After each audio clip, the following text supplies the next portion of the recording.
Alors, bonjour tout le monde, bonjour à nos membres.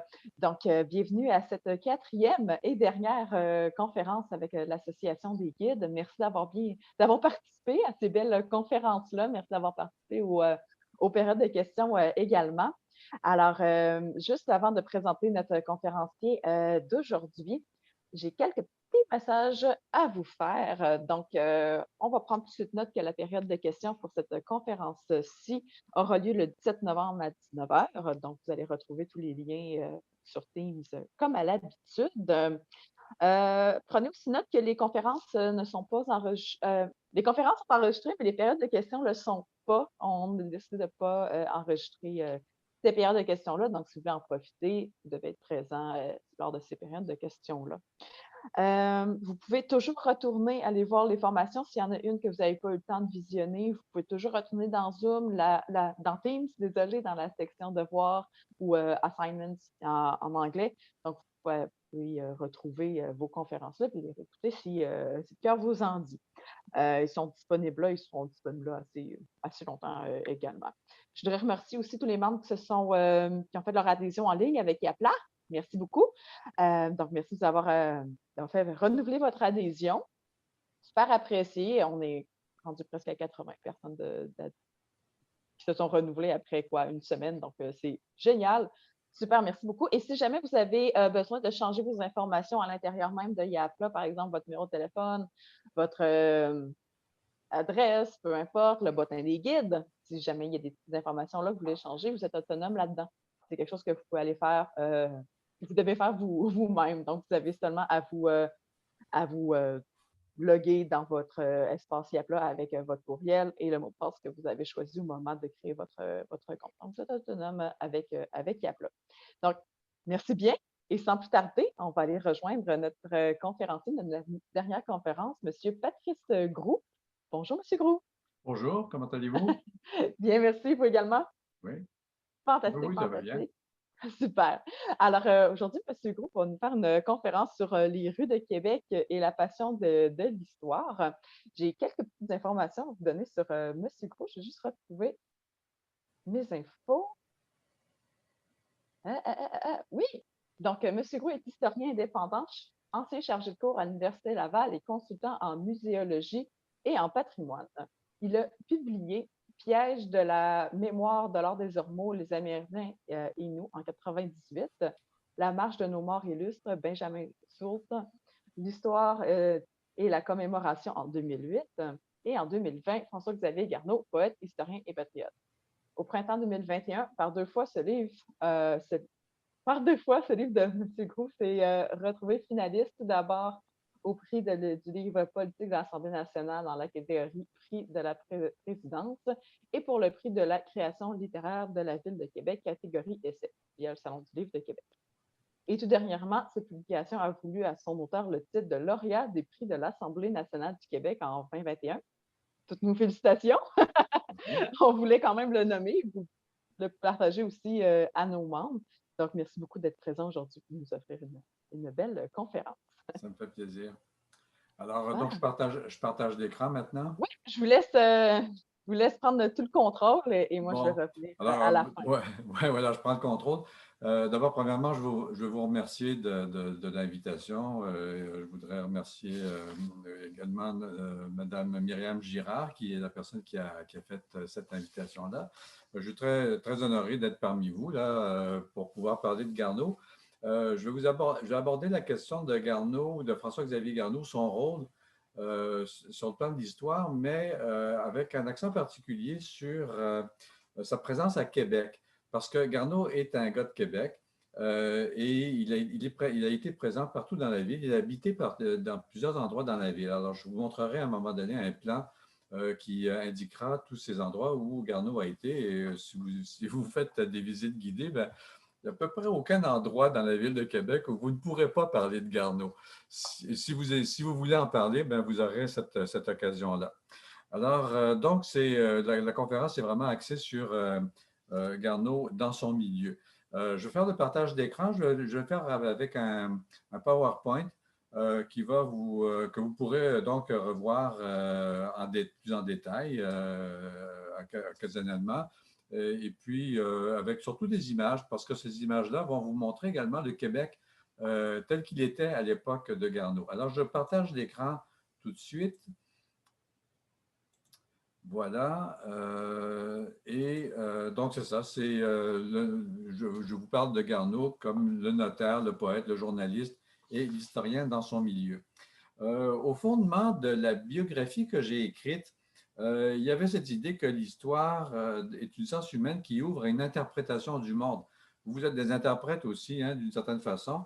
Et Garneau a été le fondateur de cette science-là, qui est une science en fait, à Québec.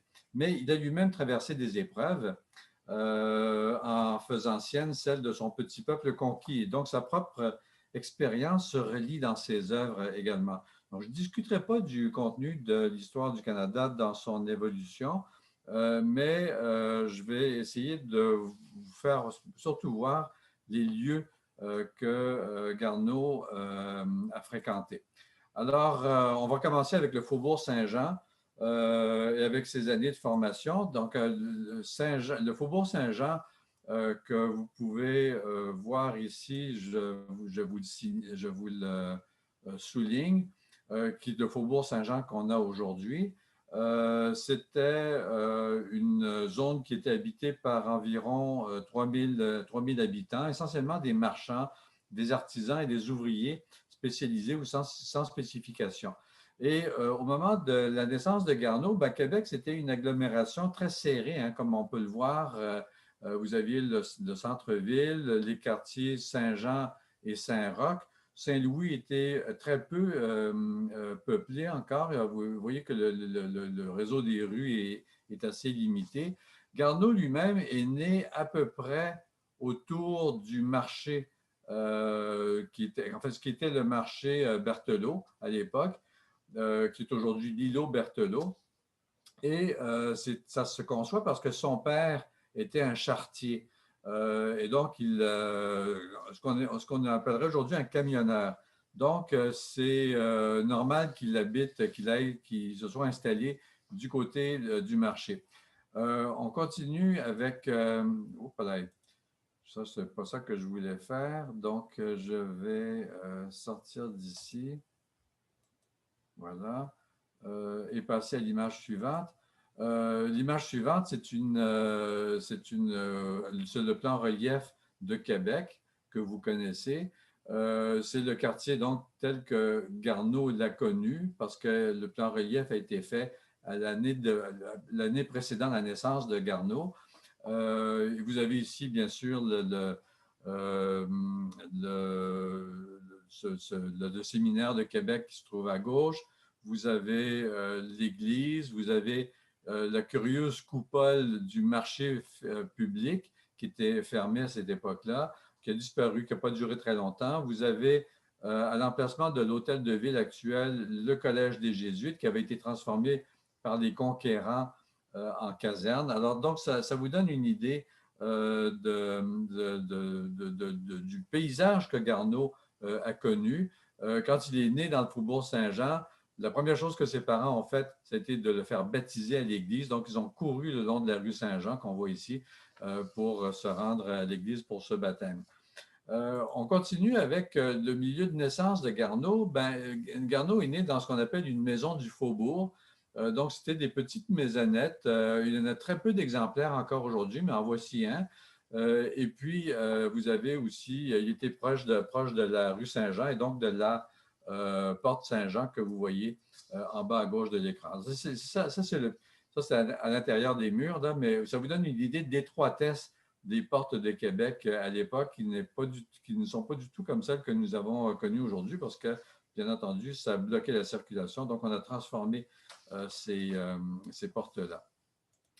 Vous avez, donc, il y a cette formation scolaire que Garneau a eue, qui était une formation très rudimentaire. Et ça, c'est intéressant de le savoir. Garneau est un autodidacte. C'est quelqu'un qui a appris par lui-même, pratiquement, sans aller beaucoup à l'école. Dans l'image de gauche, c'est l'emplacement en haut sur la côte, sur la rue Sainte-Geneviève, pardon. Excusez-moi, sur la rue Saint-Réal. en haut de la côte d'Abraham, vous avez la maison, une de ces maisons-là, qui était la maison où Joseph Parent lui a enseigné et qui a survécu à l'incendie de 1845 à Québec. Vous avez aussi l'église de la congrégation ou la chapelle des Jésuites, dans le sous-sol de laquelle se trouvait une école de formation mutuelle. C'était un système scolaire qui permettait aux enfants pauvres de pouvoir accéder à l'éducation en allant suivre des cours. C'était un maître qui donnait les cours et puis Garneau était un des assistants de ce maître. Donc, c'est un système qu'on appelle d'enseignement mutuel où les élèves les plus brillants, les plus avancés aident les plus jeunes à faire leurs devoirs et à apprendre. Et donc, Garneau a connu cette chapelle-là que l'on peut voir encore aujourd'hui. Si vous faites un tour de Québec, j'ai pris la photo ici à partir des fortifications de Québec, de la fortification. Donc, à l'angle de la rue Dauphine et de la rue d'Auteuil, vous avez encore cet immeuble-là qui a été un peu transformé, mais qui est la chapelle, essentiellement la chapelle originale. Garneau, donc, a très peu d'éducation, c'est-à-dire qu'il a une éducation, mais qui est assez rudimentaire et il va la poursuivre en allant à l'école du notariat. Et l'école du notariat, ça va être d'abord pour lui d'aller à l'asile champêtre, qui était une propriété de Joseph-François Perrault. Joseph-François Perrault, vous connaissez son nom parce que vous avez l'école Joseph-François Perrault, encore dans le quartier Saint-Jean-Baptiste. Ce personnage-là, qui était un personnage qui était né à l'époque de la Nouvelle-France, qui était protonotaire royal à Québec, donc était un type qui jouait un rôle important dans le système judiciaire de Québec. Et c'est lui qui avait créé l'école mutuelle où Garneau s'est retrouvé. Il a remarqué le jeune Garneau et pour lui donner une chance, le pied à l'étrier dans la vie, il en a fait son clerc pendant quelques années. Donc, Garneau est allé travailler dans cette propriété qui s'appelle l'Asile champêtre, qui, pour Garneau, a été extrêmement importante dans sa formation. Cette asile champêtre n'existe plus, mais si vous allez au coin de la Grande Allée et de la rue Clairefontaine, c'est là qu'elle se trouvait, en face de la tour Martello numéro 2, en fait. Donc, c'est le paysage que Garneau a connu. Et aussi un portrait du bonhomme Perrault qui a été fait par un imprimeur de Québec, Napoléon Aubin. Cette image-là a été signée par Perrault lui-même. Il l'avait donné à Chauveau, qui est le premier ministre du Québec, qui était un ami de Garneau également. Et il dit ici à la réquisition de M. Chauveau, j'ai signé à l'âge de 90 ans et 9 mois et 22 jours, sans lunettes, à Québec, le 22 février 1843. Donc, on peut dire que Joseph-François Perrault était tout un personnage, il n'y a pas de doute, et c'est donc lui qui a enseigné à Garneau pendant quelques années et qui en fait a fait accéder, grâce à sa bibliothèque, a fait accéder à Garneau des ouvrages classiques en latin, en français bien sûr, surtout beaucoup de littérature française, et puis également des ouvrages de droit qui serviront à Garneau plus tard. Et comme M. Perrault connaissait bien le milieu judiciaire à Québec, bien, il signale Garneau à un autre notaire important qui est Archibald Campbell, qui était le notaire royal à Québec. Donc, c'était le notaire le plus important de la ville de Québec. Donc, Garneau va entrer au notariat, va rentrer dans l'étude de M. Campbell, qui est la façon pour lui d'apprendre le notariat, comme c'est la façon dont on procédait à l'époque. On faisait 5 ans de cléricature et on devenait notaire. Alors, Garneau entre dans le notariat par le port de Québec, en fait, parce que Campbell avait son bureau dans dans le port lui-même. Et pour se rendre à son bureau, ben, Garneau traversait divers endroits. Il y avait des trajets qu'il suivait. Donc, il est très probable que dans un de ces trajets, parce qu'il habitait toujours dans le Faubourg Saint-Jean, par un de ces trajets-là, il pouvait passer devant le monument Wolfe-Montcalm qui avait été inauguré en 1827, donc il était tout neuf à l'époque de Garneau. Il pouvait passer devant l'ancien collège des Jésuites qu'on voit ici en 1825. Il pouvait passer devant le monastère des Ursulines et un de ses poèmes qu'il a écrit, il fait référence justement au chant que les religieuses faisaient dans la chapelle des Ursulines. Et puis, il passait par la porte Prescott pour descendre vers le bureau de M. Campbell. Et rendu au pied de la côte de la montagne, ben, il tournait devant l'auberge Neptune qui se trouvait à l'angle de la rue Notre-Dame, je pense. Donc, Garneau tournait à droite sur l'image, vous continuez et vous avez l'église Notre-Dame des Victoires, et puis à gauche, ben, vous avez l'emplacement probable du bureau de Campbell. Donc, Campbell, dont je montre ici une image, donc vous pouvez voir. Campbell, il faut le noter, c'est le notaire le plus puissant de la ville parce qu'il transige tous les biens de la couronne, en fait. Donc, tout ce que la couronne d'Angleterre a comme bien immobilier, c'est Campbell qui assure la pérennité de la vente, l'achat de ces biens-là. Et puis, comme il est dans le port, il est également le principal notaire de tous les armateurs de Québec, de tous les commerçants. Il faut savoir qu'à l'époque, beaucoup de contrats se faisaient devant notaire et donc lui, il monopolisait pas mal le marché immobilier à Québec aussi. Alors ça, c'est la formation de Garneau, sa formation de notaire. Il va continuer pendant un an à être à l'emploi de Campbell et puis à un moment donné, il décide de voyager.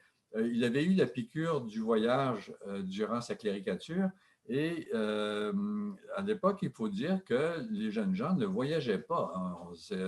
Donc, sa décision à lui d'aller à Londres et à Paris en 1831, c'est vraiment quelque chose de tout à fait exceptionnel parce que les seuls gens qui allaient à l'étranger, comme ça, c'était ou les commerçants qui allaient à Londres, parce qu'il fallait passer par Londres, il n'y avait pas de relation directe avec la France à l'époque, donc il fallait prendre le bateau, se rendre à Londres, et puis c'est de là qu'on pouvait rayonner. Et puis, donc il y avait les commerçants, et puis il y avait les prêtres, en fait, qui pouvaient aussi aller en voyage parce qu'ils allaient à Rome. Donc, c'est dans le cas de Garneau, c'est vraiment quelque chose de tout à fait exceptionnel que aussi jeune, il ramasse ses sous et puis il aille en Angleterre et en France parce que c'est ce qu'il voulait faire. Alors, je vous donne ici le point de départ, en fait. C'est ce que Garneau a vu quand il est parti de Québec. C'est le port de Québec qu'on voit ici en 1831 avec le Cap et ça vous donne un peu une idée de l'animation également qu'on avait dans le port de Québec. Il arrive à Londres. Il voulait aller à Paris pour assister à la commémoration d'une révolution qui avait eu lieu en 1830. Et donc, il demande un passeport et vous avez ici ce passeport qui a été conservé, que lui-même a conservé et qu'on retrouve dans les archives. Il n'y avait pas de photo de passeport à cette époque-là. Donc, on a une description, c'est amusant de le voir. On a cette description de sa taille, 5 pieds 5 pouces. Il est âgé de 22 ans, il a les cheveux châtains, il a le front haut. Ça veut dire qu'il commençait déjà à avoir un peu de calvitie, des sourcils châtains, des yeux châtains également. Alors, donc, on a cette image de Garneau qu'on a à travers cette description-là. Et puis Garneau, ben, il visite Paris, il visite tous les monuments. Et ici, pour lui, c'est très important, c'est d'aller au cimetière du Père-Lachaise pour aller voir les tombes des grands personnages, des grands auteurs, et puis également les gens de l'épopée napoléonienne. Donc, il est très attiré par tout ce qui est commémoration, le souvenir des gens illustres. Il va passer une année complète En fait, il va passer 2 années complètes à Londres parce que il va se faire engager par l'ambassadeur de la Chambre d'Assemblée du Bas-Canada qui est à Londres, qui est un patriote, qui est Denis Benjamin Vigée. Et il va vivre dans ce personnage dans ce paysage, pardon, de Londres. C'est ce qu'il va voir lui-même, qu'il va décrire d'ailleurs plus tard dans ses ouvrages. Alors, il est secrétaire. Ça veut dire qu'il fait beaucoup de travail de copie, en fait, de lettres, et il assiste à toutes les tractations que le gouvernement du Bas-Canada va faire avec le gouvernement de Londres, parce qu'il y a beaucoup de réclamations qu'on fait. Le mouvement patriote est en train de monter à cette époque-là. Garneau se trouve donc au cœur de l'action politique de l'époque. Et c'est là qu'il va rencontrer aussi des personnages qui sont importants, notamment des gens, des patriotes irlandais, des patriotes polonais également qui sont exilés là-bas. Alors, il va s'initier beaucoup au mouvement patriotique de l'époque. Il reprend racine, il revient parce qu'il faut revenir. Sa mère est pas en très bonne santé. Il n'est pas encore marié, là. Il décide de revenir à Londres parce que sa famille s'ennuie de lui et il veut reprendre le travail à Londres, à Québec, pardon. Et c'est là qu'il va décider de reprendre racine. Ici, je vous ai fait un plan qui est dans mon livre, mais que vous pourrez consulter un peu plus en prenant un peu le temps, là, où vous voyez les divers endroits où Garneau a vécu. D'abord, alors c'est ceux qui sont indiqués dans des carrés. Et vous voyez que Garneau a réellement, essentiellement vécu à Québec dans sa jeunesse, autour du dans le faubourg Saint-Jean, c'est les 1, 2 et 3. Et après ça, il a déménagé à l'intérieur de la ville. Il y a un seul endroit où Garneau n'a pas, pendant une certaine période, où il n'a pas vécu à l'intérieur des murs de Québec, c'est quand il a construit une maison sur le chemin de la Canardière. C'est le numéro 5, là, dans le petit encart là, en bas du plan principal. L'emplacement de sa maison existe encore. C'est à côté de l'incinérateur, en fait. C'est sur le chemin de la Canardière, un peu pas loin du cégep Limoilou. Et puis après, bon, mais il a vécu là pendant quelques années. Sinon, il a vécu essentiellement à l'intérieur de la ville de Québec, donc rue de Laval, rue Saint-Angèle, rue du Port-Dauphin, rue Sainte-Famille. Et plus loin, je vous montrerai une image tantôt, il a acheté une maison sur la rue Sainte-Geneviève, où il a vécu, et puis évidemment, ben, l'endroit où il est mort, qui est sur la rue Saint-Flavien. Et les endroits qu'il fréquentait, ben, c'était évidemment les endroits qui étaient proches de ses domiciles. Il ne faut pas oublier qu'à l'époque-là, on n'avait pas de voiture. Avoir un cheval, ce n'était pas évident non plus. Donc, on faisait tout à pied, comme tous les trajets à pied. Et donc, Garneau s'est toujours assuré d'être proche de ses lieux de travail. Et ces lieux de travail, ben, ça a été notamment l'Hôtel de Ville de Québec, qui se trouve au numéro 21 sur la rue Saint-Louis. On en parlera tantôt. Il revient donc à Québec. Et Québec, c'est une ville en effervescence. Lui-même n'aime pas tellement le notariat. En fait, il s'est rendu compte que ça l'ennuyait beaucoup.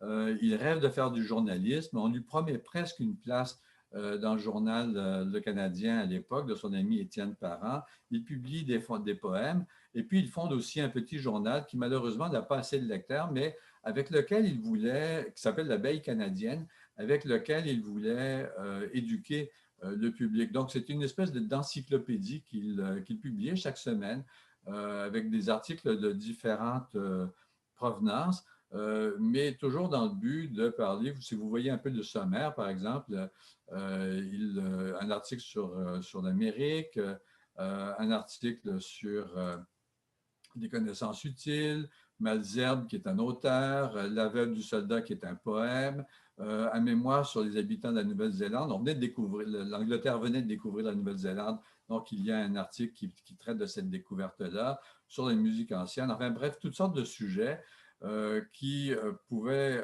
avoir un certain intérêt pour le public. Malheureusement, le public de Québec n'était pas très intéressé. D'abord, premièrement, il faut savoir qu'il y avait beaucoup d'analphabétisme. Donc, le journal ne s'est pas bien diffusé. Et il a été obligé d'arrêter parce que c'est lui qui imprimait tout ça à ses propres frais. Donc, c'est une période aussi d'effervescence politique. Il lutte pour le pouvoir démocratique contre la domination coloniale.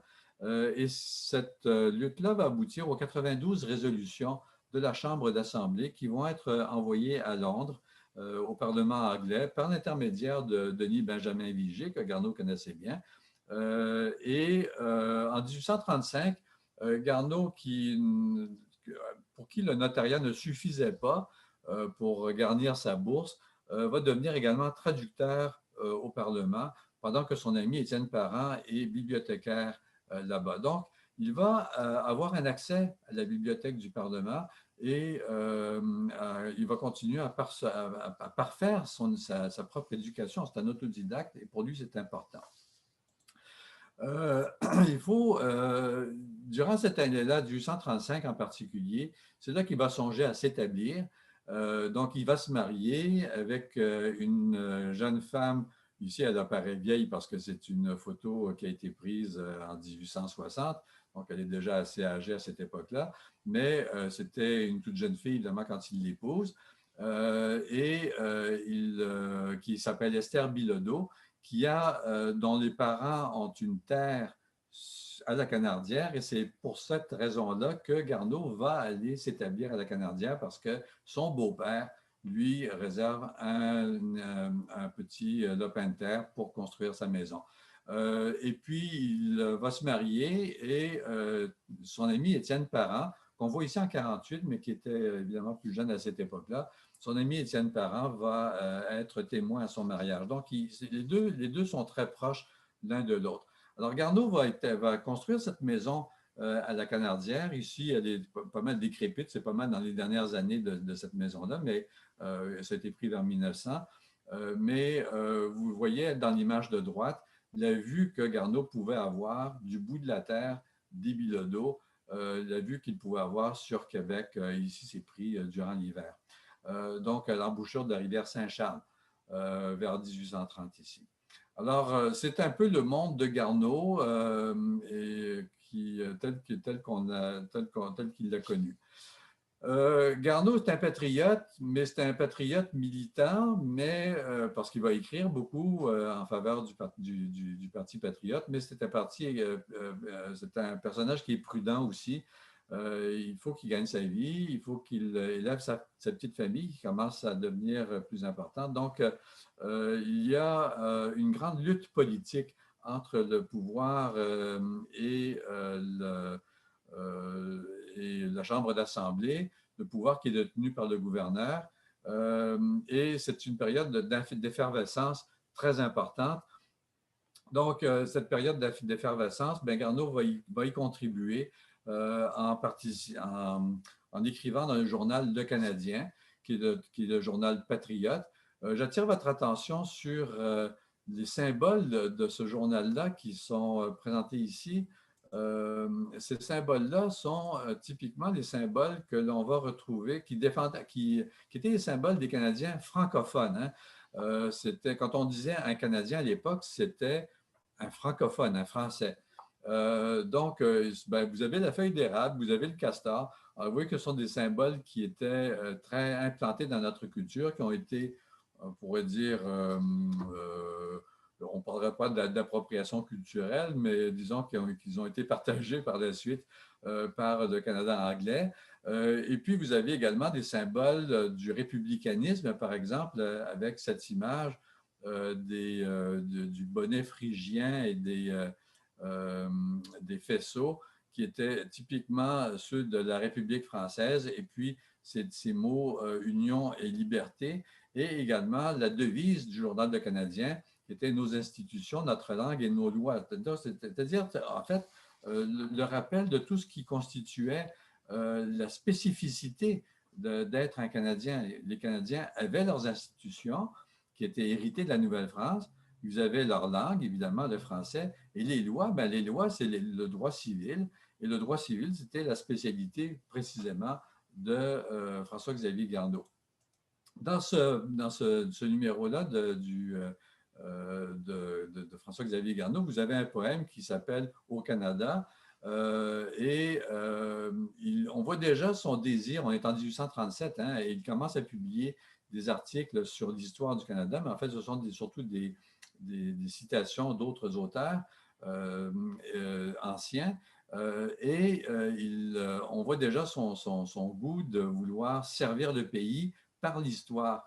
Il écrit « Enfant de la jeune Amérique, élève à ton génie un monument qui vit dans le temps. Il servira de phare à tes enfants, faisant par l'étranger respecter leur patrie. » C'est déjà tout le programme, en fait, de l'histoire du Canada qu'il va écrire 8 ans plus tard, qu'il va publier 8 ans plus tard.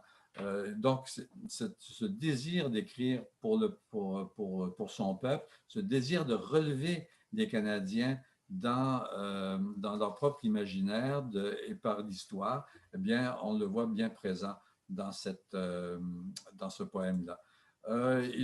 Les événements de 37-38 sont des événements qui sont extrêmement importants et très douloureux à cause de la répression qui a eu lieu. Vous avez ici ce tableau qui est très connu, qui est l'Assemblée des 6 comtés, qu'on retrouve à l'intérieur du Parlement. Donc, si vous faites visiter les alentours du Parlement, vous pourrez toujours parler de ce tableau-là qui se trouve là. Vous avez Louis-Joseph Papineau qui s'adresse aux patriotes à l'Assemblée des 6 comtés le 23 octobre 1837.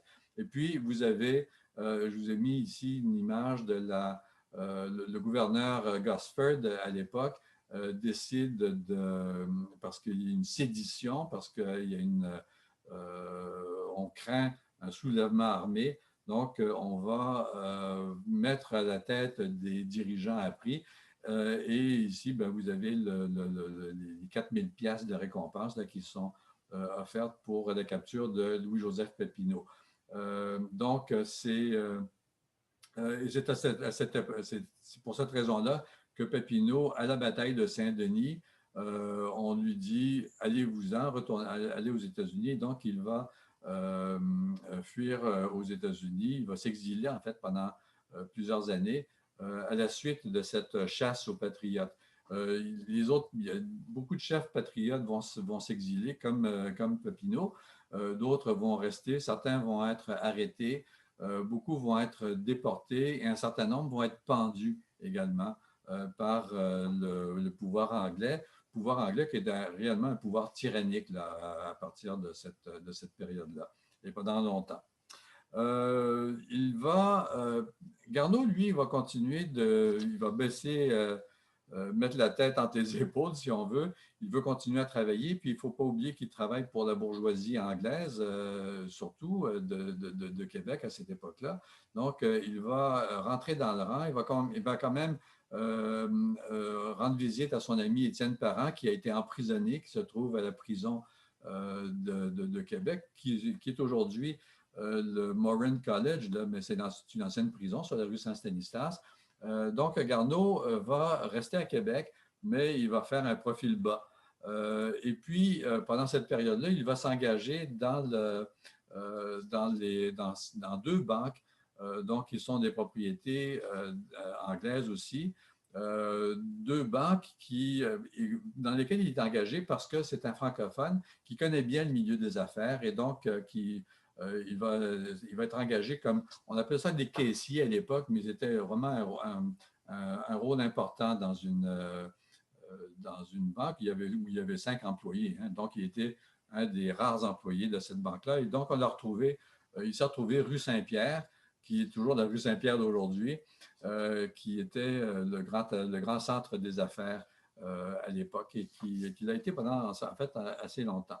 Et puis, vous avez le coup de massue qui a été apporté aux Canadiens par le rapport que Lord Durham a fait qui était gouverneur et haut commissaire et qui a fait un rapport où il a suggéré au gouvernement britannique d'assimiler les Canadiens, de les angliciser, de les britanniser Et on l'a fait en forçant l'union des deux Canada, parce qu'il y avait le Canada, le Bas-Canada, qui était le Canada francophone, puis vous aviez le Haut-Canada, qui était le Canada anglophone, qui est l'Ontario d'aujourd'hui. Et en fusionnant les deux provinces, on s'assurait que le pouvoir législatif allait être entre les mains de la minorité anglaise. Parce que, en fait, les Canadiens formaient les 2 tiers de la population du pays, du Haut et du Bas-Canada, mais on a réparti les sièges de façon à ce qu'ils soient également répartis entre le Haut et le Bas-Canada. Et donc, les Canadiens français se sont retrouvés en minorité législative. Donc, c'était réellement une décision absolument vengeresse, méchante, mauvaise, et qui visait à nous faire disparaître. Pour cette raison-là, et c'est ce qui va provoquer chez Garneau ce désir d'écrire l'histoire qui était déjà présent auparavant et qui va s'accentuer évidemment par la suite. Alors, on a dit que Garneau a écrit pour répondre à la déclaration que les Canadiens étaient sans histoire et sans littérature. Il ne l'a pas énoncé de cette façon-là, mais il est clair que la façon dont Lord Durham présentait l'histoire des Canadiens, c'était une histoire biaisée et lui voulait rétablir la vérité par rapport à l'histoire. C'est pour ça qu'il s'est attaché à écrire cette histoire-là. Il va s'alimenter dans les livres, hein, je vous montre ici quelques-uns des emplacements de ces livres-là. Vous avez l'Hôtel Union, ben, c'était un des endroits où se trouvait la bibliothèque de la Société littéraire et historique de Québec à l'époque. Évidemment, pas du tout à l'époque qui montrait sur cette image, mais antérieurement, c'était là. Et puis, vous avez la bibliothèque du Parlement, la Chambre d'Assemblée, qui se trouvait dans l'actuel parc Montmorency, qui a été fermé par Lord Durham, parce qu'évidemment, les Canadiens étant sans histoire et sans littérature, on allait se débarrasser de la bibliothèque qui leur permettait évidemment d'accéder à ces connaissances-là. Et on va envoyer le Parlement à Kingston de 1841 à 1844 dans l'hôpital général de la ville. Endroit très mal commode, ce qui fait qu'on va déménager en fait le Parlement à Montréal. Donc, Garneau commence à s'intéresser à l'histoire et j'illustre ici quelques-uns des livres dont Garneau s'est inspiré. L'histoire générale, description générale de la Nouvelle-France par le père Charlevoix, le livre Histoire philosophique et politique du Nouveau Monde par un personnage qui s'appelle l'abbé Raynal. Et puis évidemment des collections de papiers ou de documents qu'on retrouve à l'époque également. Et tous ces livres-là qui se trouvent en fait dans la bibliothèque du Parlement, que Garneau va réussir à visiter au fond par ses amis qui sont souvent des parlementaires. Donc, vous avez par exemple Louis-Joseph Papineau à partir de 1845, mais vous avez Chauveau et d'autres personnes qui vont l'aider à travailler dans les bibliothèques. Je vous ai montré tantôt la bibliothèque de Kingston. C'est que Garneau va être traducteur pendant quelques années au Parlement à Kingston et donc il va pouvoir accéder à la bibliothèque de cette chambre d'assemblée. Alors, il va travailler au redressement des Canadiens, des Canadiens français, par la naissance de l'histoire du Canada. Cette naissance commence en 1840, c'est lui-même qui indique cette date-là. Il commence à travailler le soir, parce qu'il faut le jour, il travaille, mais le soir et les fins de semaine, il va travailler à ramasser cette histoire-là. Et il va notamment aussi travailler à asseoir sa respectabilité en se faisant engager comme greffier à l'Hôtel de Ville de Québec. Ici, c'est une image de l'Hôtel de Québec tel qu'il existait, tel que Garneau l'a connu, qui était sur la rue Saint-Louis. Aujourd'hui, cet immeuble-là a disparu, mais c'est près de la porte Saint-Louis, vraiment en haut de la rue, qu'on retrouve cet immeuble-là. Et Garneau est greffier. Et le rôle de greffier, ce n'est pas n'importe quoi, c'est le poste administratif le plus important de la ville de Québec. Donc, il va se retrouver au centre de la vie politique de Québec par ce poste-là. C'est le mieux rémunéré, en fait, de la ville de Québec. Il a obtenu le poste dans un concours. Finalement, c'est une majorité de conseillers qui ont voté pour lui. On vient d'avoir des élections, mais c'est important, les élections municipales, parce que dans les élections municipales, les patriotes étaient majoritaires et c'est comme ça que Garneau a pu accéder à ce poste de greffier. Mais il l'a eu vraiment presque de justesse et donc il sait qu'il faut qu'il soit prudent quand il est greffier de la Ville de Québec. D'autant plus que le rôle de greffier, en fait, est un rôle qui est un rôle juridique important. Alors, le greffier, lui, va prendre des procès-verbaux de toutes les réunions. Donc, il assiste, Garneau a un travail colossal à faire à la Ville de Québec, assister aux réunions de comité, qui sont chaque semaine. Hein, les réunions du conseil municipal sont toutes les semaines. C'est lui qui les prend en note. Il écrit les procès-verbaux à la main. Si vous allez visiter les archives de la Ville de Québec, vous pouvez voir l'écriture de Garneau pendant 20 ans où il sera greffier. Donc, ça implique une foule de réunions. Ça implique aussi l'organisation des élections parce que c'est Garneau. Et les élections, c'était annuel à l'époque. Donc, chaque année, on élit le maire et on élit les conseillers. Et c'est Garneau qui est le président d'élection dans cette institution. Donc, il est vraiment un personnage pivot, un personnage central dans la vie municipale à Québec. Il ne faut pas oublier qu'à l'époque, il n'y avait que deux pouvoirs. Il y avait le pouvoir du gouverneur et le pouvoir municipal. Il n'y avait pas de palier provincial comme on a aujourd'hui. Donc, il est, Garneau, en contact direct, en fait, avec les hommes politiques de son époque. Je vous montre également le rôle qu'il a joué, qu'il a voulu continuer à jouer dans la vie culturelle de Québec. Alors, il avait déjà commencé, il avait fait un petit journal en 1833, ça n'avait pas marché. Il en essaye un nouveau qui s'appelle l'Institut ou Journal des étudiants. Donc, des gens qui sont au collège, des journaux des collégiens, si on veut, qui est un peu la même formule que la formule précédente, mais qui ne va pas malheureusement vivre plus longtemps parce que ça coûte trop cher, il y a des ennuis financiers. Bref, on est obligé de cesser la publication. Mais Garneau est un personnage qui réellement tient beaucoup à la culture, à l'élévation culturelle de sa nation. Alors, c'est là qu'il va rencontrer des personnages importants comme Georges Barthélemy Faribault, comme Jacques Vigée, qui a été le premier maire de la ville de Montréal, d'ailleurs.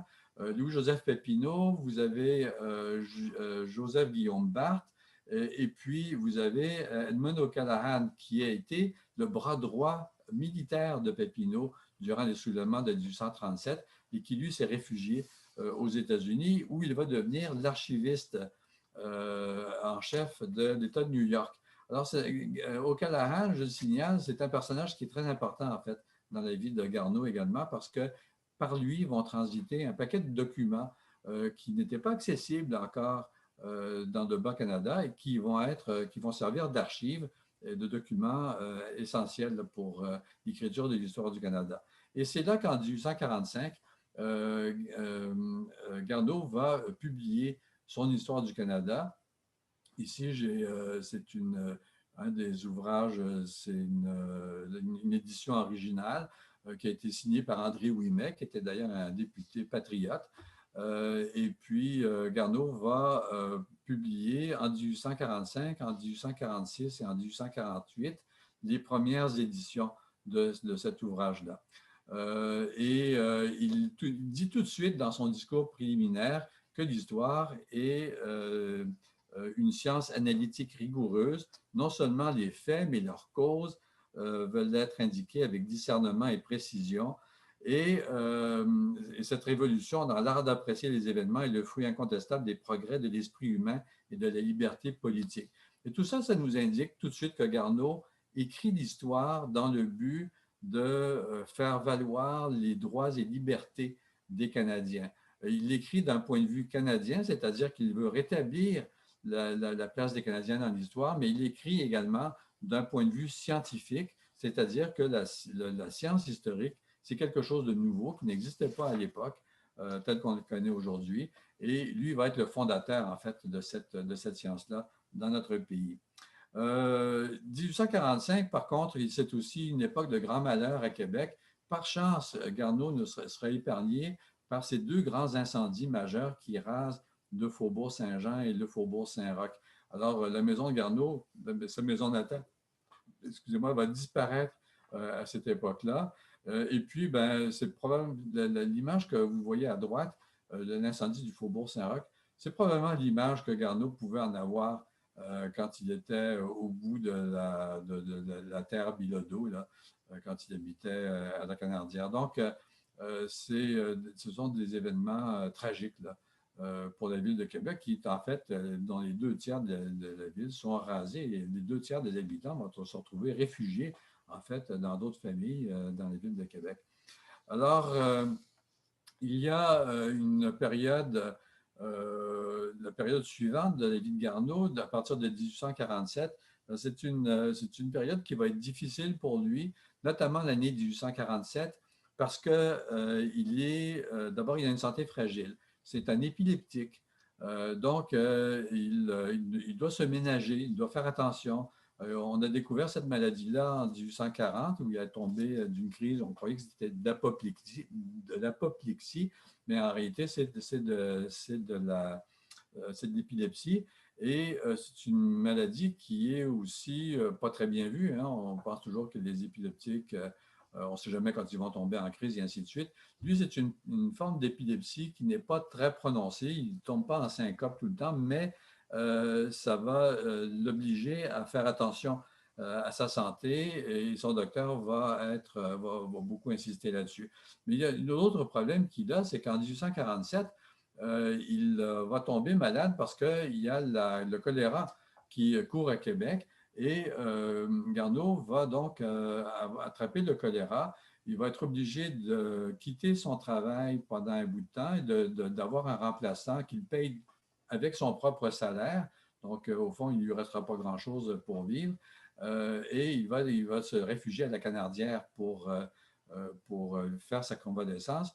Il est à l'article de la mort à un moment donné. Et c'est finalement le docteur Jean Blanchet, qui était un personnage très connu de la ville de Québec, le docteur Blanchet, qu'on appelait le médecin des pauvres, qui va le soigner, qui va le guérir. Il y a aussi un événement tragique dans la famille Garneau en 1847. C'est son jeune frère Honoré Garneau, dont il était très proche, qui est allé aux États-Unis parce que c'était la crise aussi sur le plan économique, et qui est allé là-bas pour faire fortune. Il n'a pas fait fortune, mais s'est engagé dans l'armée au moment où les États-Unis ont voulu mettre la main sur le Mexique.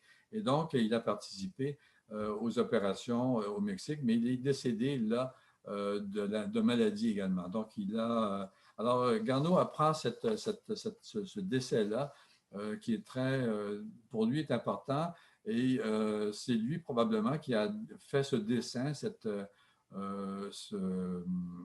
croquis de profil de son jeune frère, et puis qui a écrit en bas quelques mots sur Honoré Garneau. Garneau va participer à la création de la fondation de l'Institut canadien de Québec, que vous connaissez parce que c'est l'organisme qui, aujourd'hui encore, gère les bibliothèques de la ville de Québec. Et il va donc travailler surtout à monter la bibliothèque.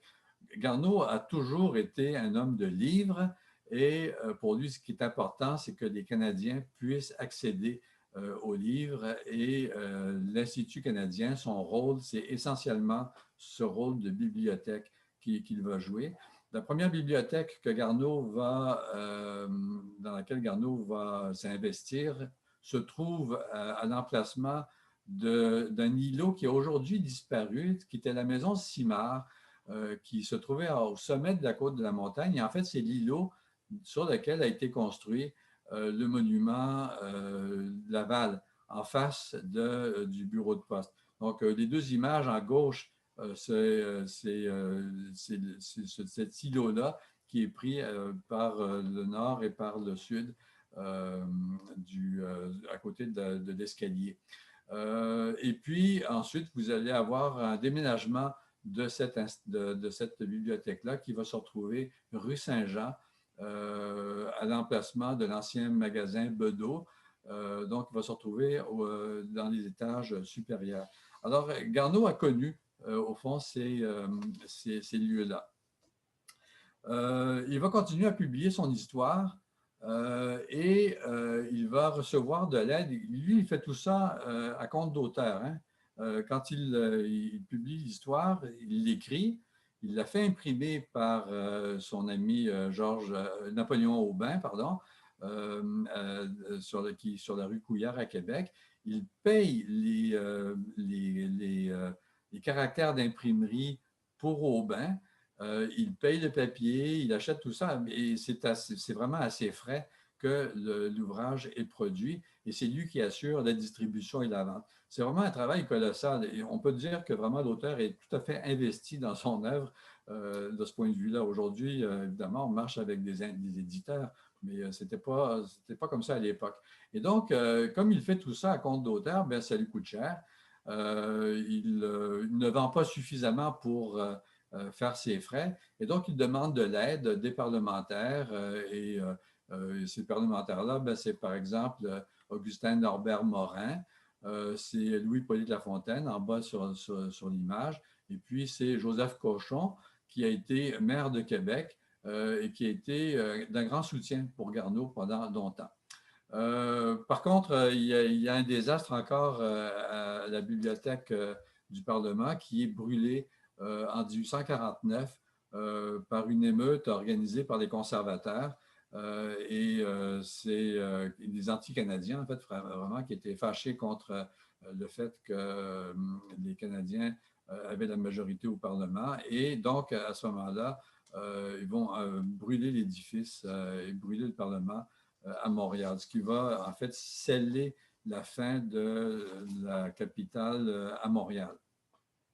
Et là, à ce moment-là, c'est un désastre hein, pour Garneau encore et pour Georges Barthélemy Faribault, qui était le bibliothécaire, parce que des livres, toute la collection de livres anciens sur l'histoire du pays qui avait été rassemblée par Faribault part en fumée à ce moment-là. Donc, il faut tout recommencer on va reconstituer la bibliothèque, mais ça va prendre du temps à cause de cette perte immense qui va beaucoup attrister Garneau. Les derniers grands efforts de Garneau, ben, ça va être notamment le travail qu'il va faire sur la redécouverte des Braves. Vous connaissez le monument des Braves, bien sûr, que vous voyez au bout de la rue des Braves à Québec.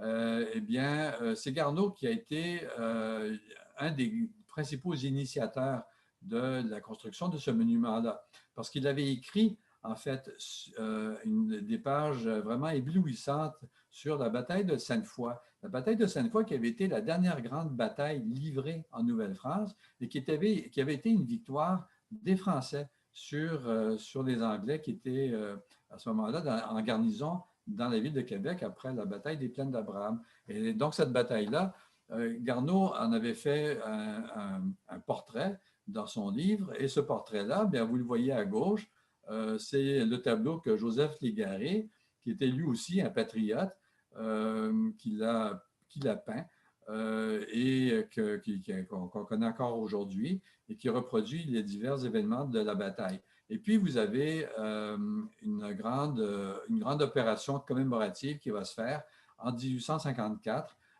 où une procession va procéder au réenterrement des cendres des Braves qui avaient été découverts quelques années auparavant.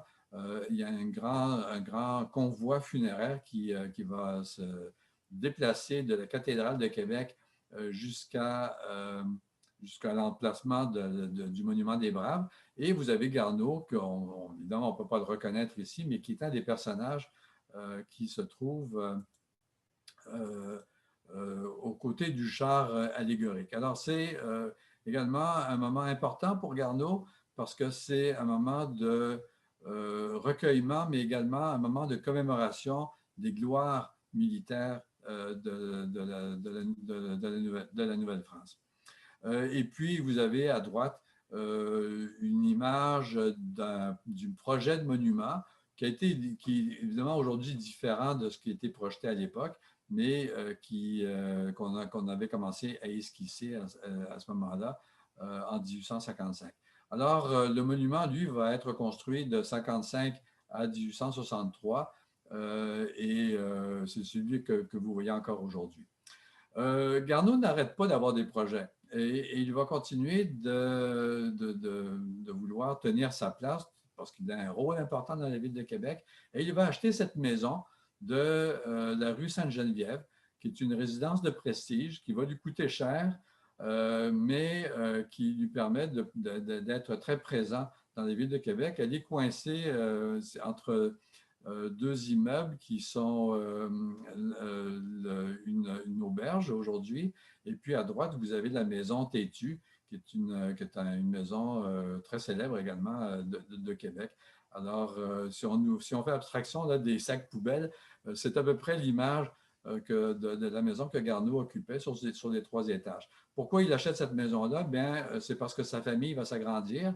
Il a 3 enfants vivants. Et puis, un quatrième va naître justement en 1854. Donc, on veut s'installer en ville de façon plus confortable. Et puis, il faut dire aussi une chose, c'est que Garneau était toujours locataire dans divers immeubles auparavant, sauf la maison de la Canardière qui lui appartenait, mais qui était trop loin. Donc, il redevient propriétaire à partir de là et il va conserver cette maison où il va habiter jusqu'après son décès. C'est sa veuve qui va en hériter.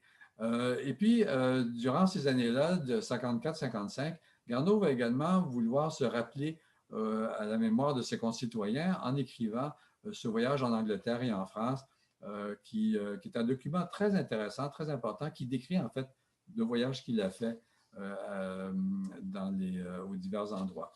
Et puis, ici, ce que je vous montre, c'est le fait que Garneau a joué un rôle important dans l'éducation à Québec.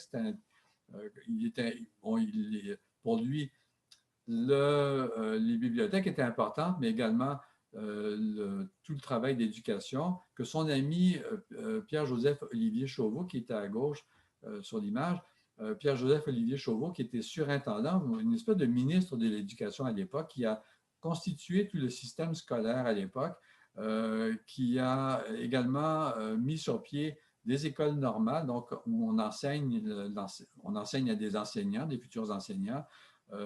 Et ici, on a ici l'école normale Laval, qui se trouve au sommet, en fait, du Cap, au Diamant, à l'emplacement du château Frontenac.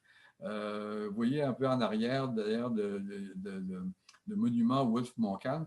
Donc, c'est l'ancien château Haldimand, c'est l'ancienne résidence du gouverneur et qui va devenir l'emplacement de cette école normale Laval, à laquelle Garneau va assister, dont l'inauguration va être faite par Garneau, entre autres. Et puis, en bas à gauche et à droite, vous avez les manuscrits sur lesquels Garneau va travailler parce qu'il va continuer toujours de travailler à rééditer son livre et qui va être effectivement réédité en 1859. Et en même temps, il va également écrire un des premiers manuels d'histoire du pays à la demande de Chauveau en particulier, qui va être un abrégé de l'histoire du Canada, qui va être un best-seller à l'époque parce que c'est un manuel scolaire qui va contribuer pour beaucoup à l'installation des cours d'histoire du Canada dans les écoles. Donc, l'œuvre de Garneau, ce n'est pas uniquement son œuvre écrite, c'est pas uniquement son œuvre, son histoire du Canada, mais c'est également des manuels scolaires, les premiers manuels scolaires. Il va finir il est fatigué, hein, en 1864. Il n'est pas vieux, mais il est épuisé. On reconnaît son rôle comme historien national au moment où il prend sa retraite de la ville de Québec en 1864 il va donc devenir retraité et il va avoir ses loisirs. Ses loisirs, ben, c'est par exemple quand il déménage. Alors, étant donné qu'il n'a pas beaucoup d'argent, la pension est assez maigre pour lui, il va déménager, louer sa maison de la rue Sainte-Geneviève et aller habiter sur une maison, dans une maison qui existe encore aujourd'hui, en bas de la rue Sainte-Famille, au numéro 2. Les deux personnages qu'on voit dans l'image, ce n'est pas lui évidemment, mais ils sont devant la porte de la maison où il va habiter. Et puis, vous avez l'ancienne porte Hope qui a été démolie par la suite, qui se trouvait en bas de la rue. Il va également circuler, il va aller voir ses amis qui sont à l'arrière-boutique de la librairie Crémazie. La librairie Crémazie qui se trouve ici, qui est en fait occupée par d'autres commerces sur la rue Saint-Jean. Vous avez la plaque à droite qui indique qu'il s'agit bien de la librairie où Octave Crémazie, célèbre poète, a été. Et Garneau se réunissait avec des amis dans l'arrière-boutique où il jasait de choses et d'autres, avec notamment Aubert de Gaspé qui a écrit Les Anciens Canadiens. Alors, je vous fais des allusions à des œuvres importantes dans notre littérature. Et puis, il va continuer de se promener. On voit ici, par exemple, la tour Martello, qui se trouve vers 1865, sur laquelle il va se promener, autour desquelles il va se promener durant ses promenades, parce que les plaines d'Abraham étaient un endroit où on allait beaucoup. Et puis, finalement, il décide d'aller déménager dans cette dans cette maison de la rue Saint-Flavien, qui est encore aujourd'hui présente, qui est la propriété de Louis Garneau, qui est un descendant collatéral de François-Xavier Garneau. Louis Garneau, le célèbre cycliste et manufacturier. Et c'est là qu'il va mourir en 1866. Donc, il va vivre là quelques mois seulement. Il est enterré ensuite au cimetière Notre-Dame de Belmont, que vous avez ici, avec sa tombe qu'on retrouve ici, qu'on peut visiter, qu'on peut voir de nos jours. Et pour terminer, je vous montre ces images qui sont un peu des images qui nous parlent de Garneau tel qu'il était, tel qu'il a vécu. Il a été honoré par une statue. Et puis, il est également dans la fresque des Québécois que l'on peut voir en bas de la côte de la montagne. On le montre ici en compagnie de Louis-Joseph Papineau et à côté de la librairie Octave Crémazie. Donc, c'est le monde de Garneau qu'on a bien reproduit dans cette partie-là de la fresque des Québécois. Alors, ce qu'on doit à François-Xavier Garneau, c'est un des fondateurs de notre littérature. C'est un inspirateur de fierté nationale, un ardent promoteur de notre langue et de notre culture. C'est un fondateur de la science historique.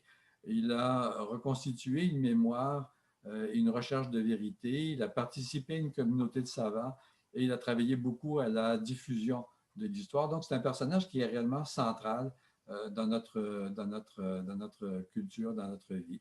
Et vous voyez qu'il a été présent un peu partout dans la ville. Alors, je vous remercie de votre attention. Je laisse la parole à Marie-Pierre. Et puis, et on se reparlera quand on aura des questions là, que vous me poserez la semaine prochaine. Alors, je vous remercie beaucoup de votre attention. Au revoir. Merci beaucoup, M. Groux. Merci pour la belle présentation, super complète. Un PowerPoint. Je ne sais pas si vous me voyez, en fait. J'ai reparti, mais je ne sais pas si vous me voyez. Oui. Oui.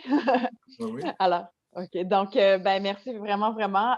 Super complet. Une belle présentation PowerPoint. C'est fun, c'est interactif. Vous connaissez tellement bien votre sujet. Puis, on passe avec des touristes devant la statue qu'on voit actuellement à l'écran là, de Garneau. Donc, puis, ça serait. Là, on est capable de dire un petit quelque chose de plus. On est capable d'en mettre un petit peu plus de viande autour de l'os quand on passe devant. Donc, les membres, on se revoit, et M. Groux aussi, le 17 novembre à 19h. Vous allez retrouver toutes les informations encore là sur Team avec le lien pour vous connecter.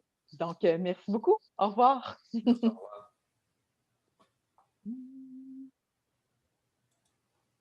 Et voilà.